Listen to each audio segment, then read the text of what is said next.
നമസ്കാരം. Truth vision ന്യൂസിലേക്ക് സ്വാഗതം. കൊല്ലം അഞ്ചലിൽ ഉമേഷിന്റെ മരണം കൊലപാതകമെന്ന് തെളിഞ്ഞതിനെ തുടർന്ന് 3 പേരെ അഞ്ചൽ പോലീസ് അറസ്റ്റ് ചെയ്തു.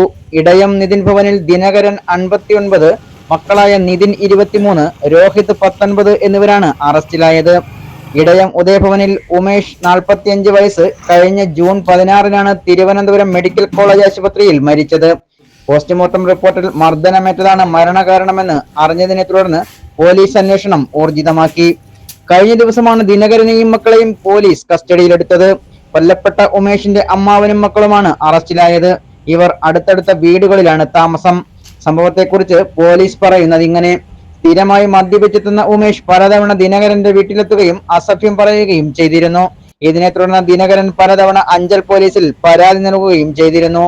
കഴിഞ്ഞ ജൂൺ 8-ന് ഉമേഷ് ദിനകരന്റെ വീട്ടിലെത്തുകയും അസഭ്യം വിളിക്കുകയും അവരെ മർദ്ദിക്കാൻ ശ്രമിക്കുകയും ചെയ്തു. തുടർന്ന് ദിനകരനും മക്കളും ചേർന്ന് ഉമേഷിനെ മർദ്ദിക്കുകയായിരുന്നു. മർദ്ദനത്തിൽ സാരമായി പരിക്കേറ്റ ഉമേഷ് ആശുപത്രിയിൽ ചികിത്സ തേടാതെ വീട്ടിൽ തന്നെ കഴിഞ്ഞു വരികയും ഉമേഷിന്റെ അമ്മ വീട്ടിലെത്തി പുനലൂർ താലൂക്ക് ആശുപത്രിയിൽ കൊണ്ടുപോയി ചികിത്സിക്കുകയും അവിടെ നിന്നും തിരുവനന്തപുരം മെഡിക്കൽ കോളേജ് ആശുപത്രിയിലേക്ക് മാറ്റുകയുമായിരുന്നു. മെഡിക്കൽ കോളേജ് ആശുപത്രിയിൽ ചികിത്സയിൽ കഴിയവേ ജൂൺ 16-ന് മരണപ്പെട്ടു. ഉമേഷ് വിവാഹിതനാണെങ്കിലും ഭാര്യയുമായി പിണങ്ങി കഴിയുകയാണ്. Anchal SHO Harish, SI Prajeesh Kumar, grade SI Udayan, senior civil police officer Vinod Kumar, civil police officer Sangeeth എന്നിവരടങ്ങുന്ന സംഘമാണ് പ്രതികളെ അറസ്റ്റ് ചെയ്തത്. News desk truth vision news.